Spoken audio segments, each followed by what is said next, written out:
మనకు తేలాల్సినటువంటి అంశం అసలైన అంశం ఏడా ఉంది? అసలైన అంశము గవర్నర్ కన్సైన్ నుంచి రాష్ట్రపతి పార్లమెంటు 9th షెడ్యూల్, ఈ 3 పెండింగ్ ఉన్నాయి. ఈ కార్యక్రమాన్ని చేపట్టాల్సినటువంటి భారతీయ జనతా పార్టీ ఈ జీవోకు మద్దతు ఇస్తున్నామని చెప్తుంది. ఇప్పుడు జీవోకు మేము మద్దతు ఇస్తున్నామని చెప్తుంది. ఎందుకంటే ఇది నిలబడే జీవో కాదు కదా, నిలబడేది కాదని తెలుసు.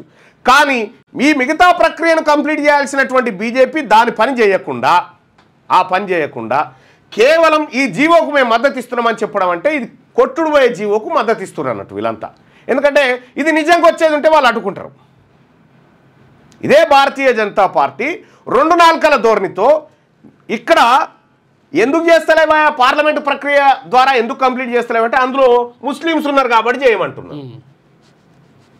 అక్కడనేమో ఈ ప్రక్రియనేమో అసలైన ప్రక్రియనేమో అడ్డుకుంది భారతీయ జనతా పార్టీ. ఈ ప్రక్రియను అడ్డుకుంది. పనికిరాని జీవో ఏదైతే ఉందో ఈ జీవోకు మేము మద్దతు ఇస్తామని చెప్తాం, సపోర్ట్ అంటుంది, ఫుల్ సపోర్ట్. ఇది రెండోది. ఇక మూడోది, మరి ఎందుకు చేస్తుండు రేవంత్ రెడ్డి ఇదంతా? ఇక్కడ అసలైన లాజిక్ పాయింట్ ఉంటుంది, ప్రజలందరూ అబ్జర్వ్ చేయండి. అసలు రేవంత్ రెడ్డి దీని ద్వారా ఏం చెప్పదలుచుకుండు?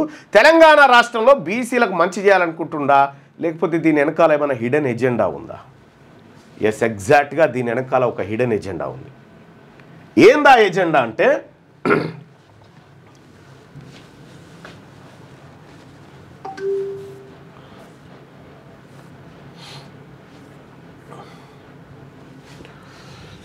ఇది ది హిందూ దినపత్రిక కథనం, September 25, 2025. India bloc pledges to bring law to protect extremely backward classes in Bihar. ఇదే బీహార్లో నితీష్ కుమార్ ప్రభుత్వం కులగణన చేసి, కులగణన తర్వాత డెడికేట్ కమిషన్ రిపోర్ట్ వేసి, ఆ రిపోర్ట్ ఆధారంగా రిజర్వేషన్లు పెంచితే పాట్నా హైకోర్టు కొట్టేసింది ఆ జీవోను.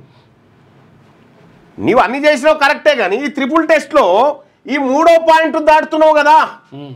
ఈ ట్రిపుల్ టెస్ట్లో 50% రిజర్వేషన్లు దాటకూడదని ఉంది కదా, నువ్వు దాటుతున్నావు కదా అని కొట్టేసింది అన్నట్టు. ఇవన్నీ చేసినా కూడా అక్కడున్నటువంటి ఎన్డీఏ ప్రభుత్వమే, ఎన్డీఏ కొలిషన్ గవర్నమెంటే పార్లమెంటు ప్రక్రియ ద్వారా ఇది పని కంప్లీట్ చేయకుండా పక్కకు పెట్టింది. నరేంద్ర మోడీ, నితీష్ కుమార్ సోపతి అయినా ఇది పార్లమెంట్ ప్రక్రియ ద్వారా కంప్లీట్ చేయకుండా పక్కకు పెడితే హైకోర్టు కొట్టేసింది. సో ఇక్కడ ఈయన ఎన్డీఏలో భాగం కాదు. ఎన్డీఏ వాళ్ళ ప్రధానమంత్రి అపాయింట్మెంట్, రాష్ట్రపతి అపాయింట్మెంట్ రేపు దొరుకుతుందనగా ఇవాళ వాళ్ళని తిట్టిపిచ్చి అపాయింట్మెంట్లు రాకుండా చేసి ఈ కార్యక్రమం మరి ఎందుకు చేస్తుండయ్యా ఇదానంటే, ఇగో ఇది ఇక్కడ బీహార్లో ఉన్నటువంటి ఓబీసీ వీళ్ళకు బ్యాక్వర్డ్ క్లాసెస్కు ఎక్స్ట్రీమ్గా ప్రొటెక్ట్ చేస్తున్నట. మంచి లా తీసుకొచ్చి ఎట్లా 50% రిజర్వేషన్ ఎత్తేస్తామని ఒక 10 పాయింట్ల ఫార్ములా ఇక్కడ బీహార్లో వీళ్ళు విడుదల చేశారు. దాంట్లో leaders of the Indian national developmental inclusion alliance India on Wednesday September 24, 2025 release 10 points resolution for the extremely backward classes EBC. ఆ తర్వాత ఇంక్లూడింగ్ ఏ ప్లెడ్జ్ ప్రతిజ్ఞ కూడా చేశారు, to bring in a law for protection against atrocities on lives of the scheduled caste and scheduled tribes, prevention of, అట్లనే SC ST లాగానే మీకు ఇది తీసుకొస్తామని, దీంతో పాటు వాళ్ళ రిజర్వేషన్ కూడా పెంచుతామని చెప్పి ఇగో ఇక్కడ చూడండి. The resolution read out by leader of the opposition in the Lok Sabha Rahul Gandhi చదివిండి. ఇది ఏం చెప్పిండు?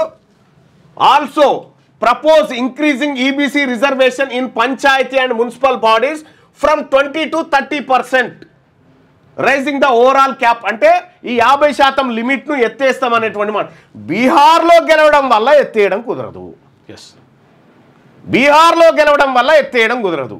ఇక్కడి ప్రజలకు ఏదైతే కామారెడ్డి డిక్లరేషన్ పేరుతో మోసం చేసిర్రో సేమ్ బీహార్ ప్రజలను కూడా మోసం చేయడానికి చూసిరా. తెలంగాణ రాష్ట్రంలో మేము 42% ఇచ్చేసినాం, ఎన్నికలు జరుగుతున్నాయని చెప్తారన్నట్టు. ఇది ఈ ఎన్నికలు ముంగడబడే ఎన్నికలు కాదు. ఒకవేళ ఎన్నికల్లో గెలిచినా కూడా నడిమిట్లనే ఈ జీవో కొట్టేస్తే పదవులు పోతాయి. సో బీహార్ ఎన్నికల్లో గట్టెక్కడానికి ఇక్కడ బీసీలను బలికా బక్రాలను చేస్తూ ఉండు రేవంత్ రెడ్డి. మీరు గమనించిరో లేదో ఇటీవల కాలంలో బీహార్ ఎన్నికల్లో పోటీ చేస్తున్నటువంటి జన స్వరాజ్ పార్టీ అధినేత ప్రశాంత్ కిషోర్ ఒక కీలకమైన మాట చెప్పిండు. రేవంత్ రెడ్డి, బీహార్ ప్రజలకు నువ్వు గాలి ఇస్తున్నావు కదా, ధమ్కీలు ఇస్తున్నావు కదా, వచ్చేసారి నిన్ను గెలవనీయను తెలంగాణలో అనేటువంటి మాట, గెలవనీయను నువ్వు గెలవు అనేటువంటి మాట చెప్పిండు పీకే. సో ఇక్కడ మనం 2 అంశాలు గమనించవచ్చు. పీకే ఈ అంశాన్ని ముందే పసిగట్టిండు. అక్కడ ఏది తెలంగాణ రాష్ట్రాన్ని చూపించి బీహార్ ఎన్నికలకు పోబోతా ఉంది కాంగ్రెస్ పార్టీ. అక్కడ తెలంగాణలో ఈ 42% రిజర్వేషన్లు అగ చూడరు మేము ఇచ్చినాము, కోర్టు కూడా మమ్మల్ని సమర్థించిందనే విధంగా వ్యవహారాన్ని మార్చి బీహార్లో ఉన్నటువంటి 7 కోట్ల పైచిలకు మంది ప్రజలను మభ్యపెట్టడానికి కాంగ్రెస్ పార్టీ వేసినటువంటి ఎత్తుగడ. దీనికి ఇది రేవంత్ రెడ్డి అక్కడ బూస్ట్ చేయడానికి ఇక్కడ బలిక బక్రాలు చేస్తూ ఉన్నాడు. ఇక 2వ అంశం, ప్రశాంత్ కిషోర్ ఈ అంశాన్ని పసిగట్టిండు. ఈ డ్రామా అంతా రేవంత్ రెడ్డి మధ్య జరుగుతుంది కాబట్టి, రేవంత్ రెడ్డి ఈ డ్రామాతోటి వస్తూ ఉన్నాడు కాబట్టి ఇతని సంగతి ఏందో తేల్చాలనేది ఒకటైతే, రెండోది ప్రశాంత్ కిషోర్ ఏమన్నాడు అంటే బీహారీ ప్రజలను నువ్వు ధమ్కీ ఇస్తా ఉన్నావు, బీహారీ ప్రజలకు ధమ్కీ ఇస్తా ఉన్నావు కాబట్టి నీ సంగతి చూస్తా అన్నాడు. సో ఇక్కడ తెలంగాణ రాష్ట్రంలో కాంగ్రెస్ పార్టీకి మొన్నటిదాకా మెయిన్ అపోజిషన్ పార్టీ ఎవరు? BRS party. బీఆర్ఎస్ పార్టీ అధినేత ఎవరు? కేసీఆర్. కేసీఆర్ కొమ్మినేని శ్రీనివాసరావు గారికి ఇచ్చినటువంటి ఇంటర్వ్యూలో ఏమంటున్నాడు? వెలమాస్ కమ్యూనిటీ అనేది బీహార్ నుంచి వచ్చిందని చెప్తా ఉన్నాడు. ఇక్కడ రేవంత్ రెడ్డి కేసీఆర్ని అంటా ఉంటే మా బీహార్ వాళ్ళని అంటావా, మా బీహార్ వాళ్ళకు నువ్వు ధమ్కీ ఇస్తావా అని ప్రశాంత్ కిషోర్ ఎంటర్ అయినట్టుగా కూడా కనిపిస్తూ ఉంది. రెండో విషయం ఏంటంటే ప్రశాంత్ కిషోరు బీఆర్ఎస్ పార్టీతో ఒప్పందం చేసుకుంటున్నట్టుగా తెలుస్తూ ఉంది. గతంలో కేటీ రామారావు ఇది 2018లో గెలిచిన తర్వాత కేటీ రామారావు ఏమనుకున్నట్టు, ఇక్కడ పిచ్చోళ్ళరా ఈ ప్రశాంత్ కిషోర్ గీలతోటి ఏమవుతుంది, నేను ఉన్నా కదా ఐటీ మినిస్టర్, నేను నాకు పెద్దగా ఉంటుంది నా ఆలోచన అని చెప్పి ఆయన ముందుకు పోయి బొక్కబోర్ల పడ్డది పోయింది. అయితే ఈ రకమైనటువంటి ప్రశాంత్ కిషోర్ రేవంత్ రెడ్డిని టార్గెట్ చేయడానికి బలమైన కారణాలు 2 ఉంటే అందులో ఒకటి బీహార్ ఎన్నికల నోటిఫికేషన్ నిన్న వచ్చిందా? బీహార్ ఎన్నికల నోటిఫికేషన్ వచ్చింది కదా, ఇది చూపెట్టి బీహార్ ఎన్నికలు 42% ఇస్తున్నాం చూడు, ఇచ్చినాం చూడు అని చెప్పి బీహార్ ఎన్నికల్లో మీ ఓబీసీలకు ఏదైతే రిజర్వేషన్ పెంచుతామన్నదో సేమ్ తెలంగాణ తరహాలో తెలంగాణలో పెరిగిందా? పెరగలే. ఇక్కడ వాళ్ళనో వీళ్ళనో మేనేజ్ చేసి కేసు వాయిదాలు వేసుకుంటూ పోయి ఇక్కడ ఎన్నికలను గట్టెక్కొచ్చు. ఇక్కడ ఎన్నికలు గట్టెక్కిన తర్వాత సరే 1-2 ఏళ్ల తర్వాత మళ్ళీ బీసీలు పిచ్చోళ్ళు అయిపోతారు, అది వేరే అంశం. కానీ బీహార్ ఎన్నికల్లో బయటపడడం మాత్రం అవుతుంది కదా. ఇగో ఇది వాళ్ళ కుట్ర. నేను చెప్పింది అర్థమైందా భాయ్ సాబ్ మీకు?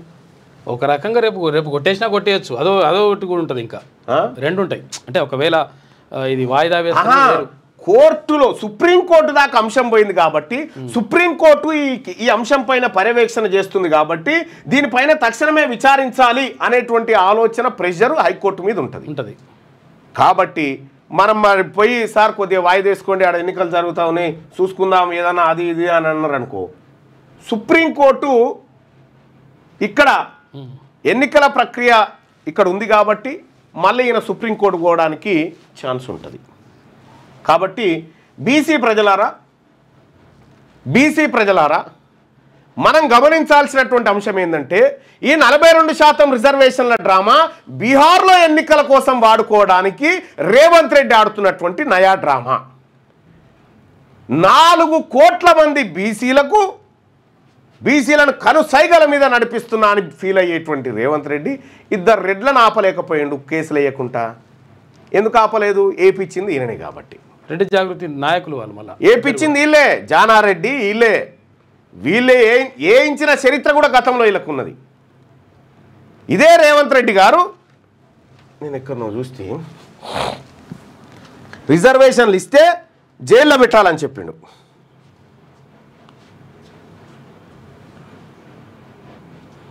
రిజర్వేషన్లు ఇస్తే జైల్లో పెట్టాలి, రిజర్వేషన్లు అడిగితే జైల్లో పెట్టాలని చెప్పిండు.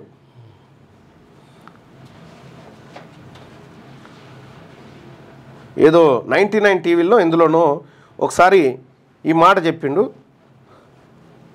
జైల్లో పెట్టాలి వీళ్ళందరినీ, ఎవరైనా బీసీలు రిజర్వేషన్ అడిగితే జైల్లో పెట్టాలి వాళ్ళందరిని అని చెప్పిండు. ఆ వీడియో కూడా ఉంది అందరి దగ్గర, చాలామంది దగ్గర ఉంది.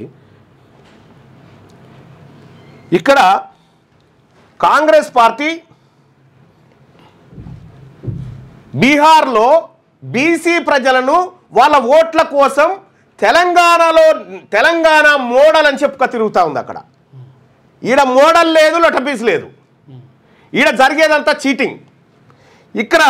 అక్కడ ముఖ్య హామీలు లోకల్ బాడీలో ఎక్స్ట్రీమ్లీ బ్యాక్వర్డ్ క్లాసెస్కి రిజర్వేషన్ పెంచుతామని చెప్పింది. అక్కడ 20 నుంచి 30%, 50% రిజర్వేషన్ క్యాప్ను దాటుతామని చెప్పింది. మరి ఇప్పుడు నోడు ఎందుకు దాటలేకపోయిండు? ఈడ దాటరాదు ఫస్ట్, ఈడ దాటు ఫస్ట్.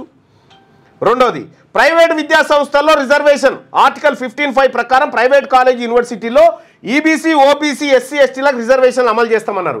ఇక్కడ ఇంకో పాయింట్ కూడా చెప్పింది కాంగ్రెస్ పార్టీ, ఆడ రాహుల్ గాంధీ, ఆర్టీఈ చట్టం కింద ప్రైవేట్ స్కూల్లో 50% సీట్లు అని చెప్పింది. ఇక్కడ తెలంగాణ రాష్ట్రంలో RTE right to education act 2009 ప్రకారం ఇక్కడ సీట్లు కేటాయించమంటే ఇక్కడ తప్పించుకొని తిరుగుతున్న కాంగ్రెస్ పార్టీ బీహార్లో న్యాయం చేస్తాను పోతా ఉంది. 25% ఫ్రీగా పిల్లలకి ఇవ్వాలంటే ఇవ్వకుండా మోసం చేస్తూ ఉంది. ఎన్నికల కోసం కాంగ్రెస్ పార్టీ ఆడుతున్నటువంటి నయా డ్రామా ఇది. 42%. రేపు పొద్దుగాల వీళ్ళందరూ ఇంప్లీట్ అయ్యారు కాబట్టి మళ్ళొక రోజు వాయిదా వేస్తున్నామని కోర్టు చెప్పడంతో ఈ ప్రక్రియ స్టార్ట్ అవుతుంది అన్నట్టుగా. ఈ ప్రక్రియ స్టార్ట్ అయినా మళ్ళా కొట్టేస్తారు. మహారాష్ట్రలో జరిగింది ఇదే. 2021 నుంచి ఇప్పటిదాకా మహారాష్ట్రలో ఎన్నికలు లేవు. దీని కారణంగానే 27% రిజర్వేషన్ అంశం. ఇంకా కొన్ని ఘటనలు ఏంటంటే ఉత్తరప్రదేశ్ హర్యానాలో జరిగినటువంటి 2 ఇన్సిడెంట్లు చెప్తా. ఎలక్షన్ అయిపోయిన తర్వాత విజేత గెలిచిండు, పోయిండు, కుర్చీలో కూర్చుండు, 2 ఏళ్ళు సర్పంచ్గా ఉన్నాడు. ఉన్న తర్వాత ఏమైంది దొరికేనా, ఈ ఎన్నికలు అక్రమంగా జరిగినాయి, ఈ రద్దు అని చెప్పి ఎన్నికలు రద్దు చేసి మళ్ళీ కొత్త ఎలక్షన్. రేపు ఇవాళ మీరు ఊర్ల పొంటి 10 పర్కో పావులో తులమో మాసమో ఖర్చు పెట్టుకొని మీరు సర్పంచ్ అయినా ఎంపీటీసీ అయినా కూడా ఆ పదవి 5 ఏళ్ళ దాకా ఉంటుందన్న గ్యారంటీ లేదు. మీ వ్యాపారం అభివృద్ధి కావాలని కోరుకుంటున్నారా? అయితే వెంటనే కీనోస్ని సంప్రదించండి. Schools, colleges, banks, shops, office promotions, land promotions, political promotions, restaurant promotions, hospital promotions, పుట్టినరోజు వేడుకలు, శుభకార్యాలు, వ్యాపారాలు ఏవైనా, సందర్భం ఏదైనా ఇప్పుడే కీనోస్ ద్వారా తెలియజేయండి. మీ వ్యాపారాన్ని అభివృద్ధి చేసుకోండి.